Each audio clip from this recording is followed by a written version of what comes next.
मेरी अपनी ओर से प्रदेशवासियों को, देशवासियों को भगवान महावीर स्वामी की जयंती की बहुत बहुत मंगल कामना।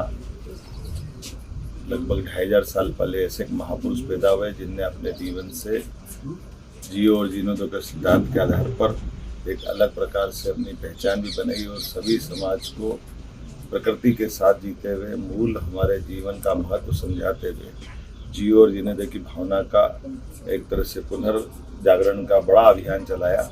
इसलिए भगवान महावीर स्वामी 24वें तीर्थंकर भी कहलाए। हम सब प्रकृति के साथ जीने की, जैन धर्म की उस पवित्र भावना का सम्मान भी करते हैं। और लेकिन मेरी अपनी ओर से आज के इस अवसर पर परमात्मा करेगा यशस्वी प्रधानमंत्री के नेतृत्व में हम सब धूमधाम से महावीर जयंती मनाएंगे और आगे भी चलेंगे। मेरी अपनी ओर समस्त समाजवासियों को, देशवासियों को, जैन समाज को, तीर्थंकर, श्वेतांबर, सभी प्रकार के पंथों के सभी वर्गों के लिए मेरी अपनी ओर से मंगल कामना बधाई।